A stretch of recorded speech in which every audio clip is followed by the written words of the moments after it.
Pada tanggal 29 Agustus 2022, setelah militer Ukraina berlimpah bantuan senjata dari NATO, mereka memulai operasi serangan balik yang telah lama ditunggu-tunggu untuk melawan pendudukan Rusia di wilayah selatan. Daerah ini termasuk kota strategis Kherson, satu-satunya ibu kota regional yang dapat direbut Rusia dari Ukraina sejak perang dimulai.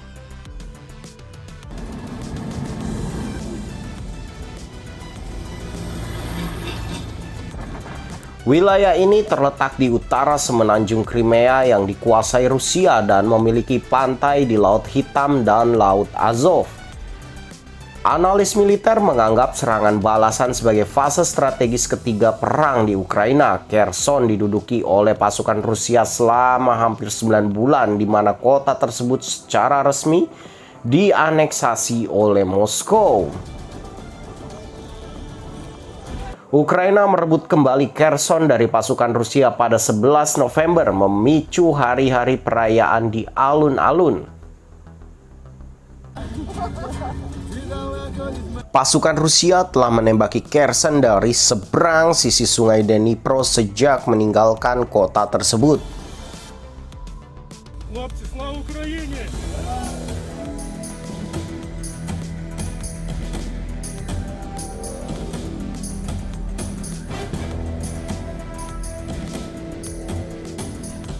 Також будуть виділені кошти на відновлення пошкоджених об'єктів і для допомоги деокупованим територіям.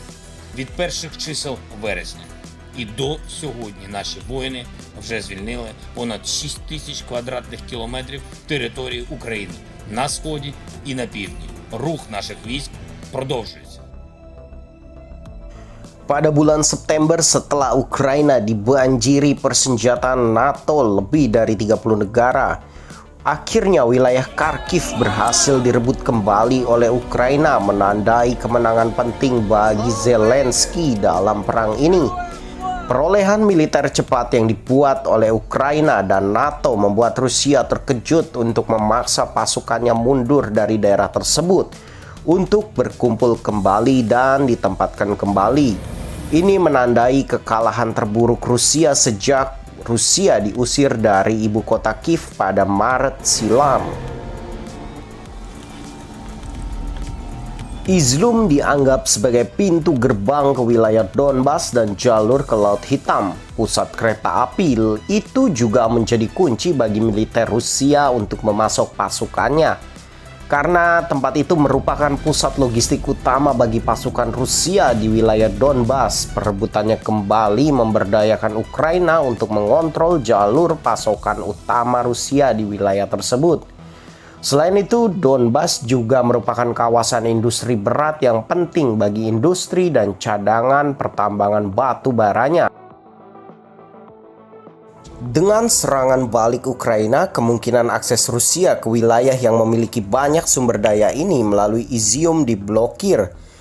Hal ini memastikan bahwa Ukraina mempertahankan kendali tunggal atas cadangan batu baranya. Kemenangan tersebut juga membantu Ukraina mempertahankan akses ke seluruh Laut Hitam berkat bantuan NATO dan 30 negaranya.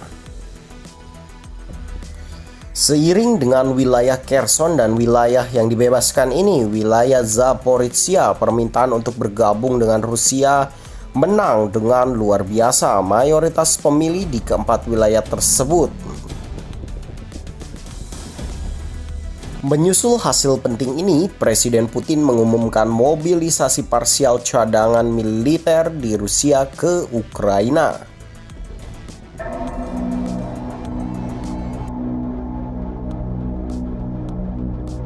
Jembatan Crimea yang menjadi penghubung satu-satunya antara Rusia dan Crimea yang dicaplok Rusia pada waktu silam rusak dalam ledakan dahsyat.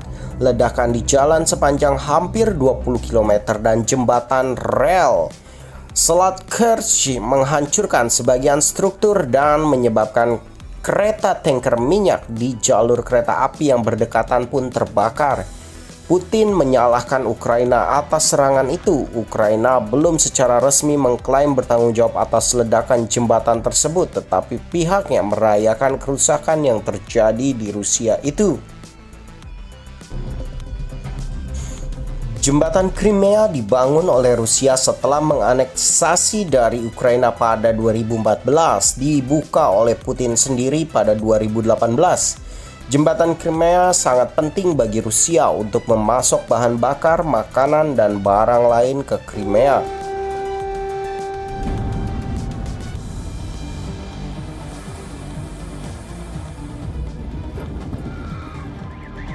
Pada tanggal 10 Oktober, sebagai tanggapan atas jembatan yang diledakkan, Rusia meluncurkan serangan udara paling buas sejak dimulainya perang Ukraina, mengekang rudal jelajah di kota-kota sibuk selama jam sibuk dan mematikan listrik dan panas di Ukraina.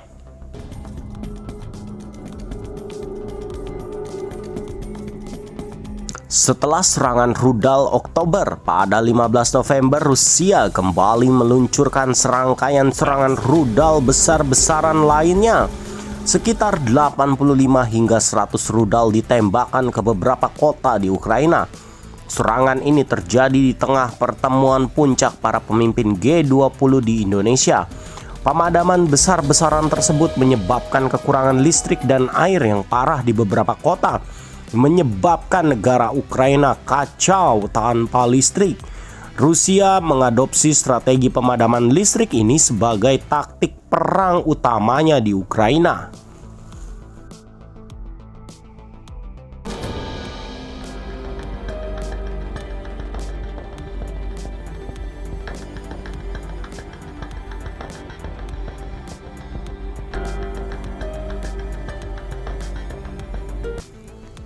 Pada tanggal 21 Desember, Zelensky tiba di Gedung Putih untuk bertemu Presiden Amerika Joe Biden.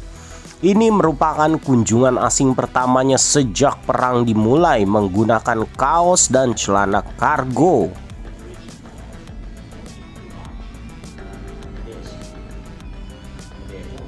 All the appreciation to you, first of all, Mr. President, for your big support and leadership. Of course, your many countries helped us. Jadi, apa yang ada di agenda Zelensky?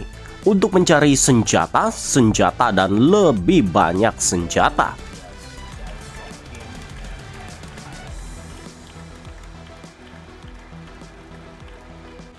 Zelensky mengatakan kepada anggota parlemen di ruang DPR yang penuh sesak bahwa Zelensky berharap mereka akan terus mendukung Ukraina secara terus-menerus. Financial packages you have already provided us with and the ones you may be willing to decide on. Your money is not charity. It's an investment in the global security and democracy that we handle in the most responsible way.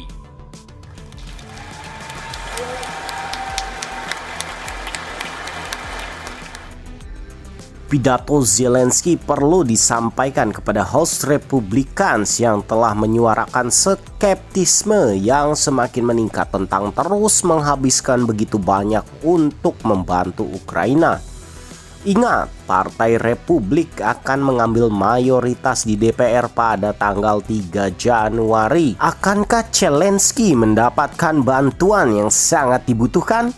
Amerika Serikat mengumumkan tambahan bantuan senilai 1,85 miliar US dollar dalam bidang militer dibuat untuk Ukraina, termasuk sistem pertahanan udara Patriot untuk membantu Ukraina menangkal rentetan rudal Rusia yang gencar diluncurkan. Ammunition Ukraine will need in the months ahead for its artillery, its tanks, and its rocket launchers. Di sisi lain, Kremlin mengatakan bahwa kunjungan Zelensky ke AS tidak akan membantu menyelesaikan konflik, malah justru akan menambah panjang konflik. 10 bulan telah berlalu, berapa lama lagi perang akan berlanjut? Against all odds and doom and gloom scenarios, Ukraine didn't fall. Ukraine is alive and kicking.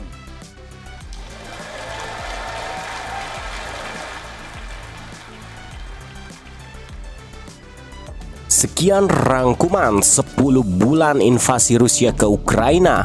Jangan lupa subscribe dan like agar tak ketinggalan info lainnya dari Masisi News Channel. Terima kasih.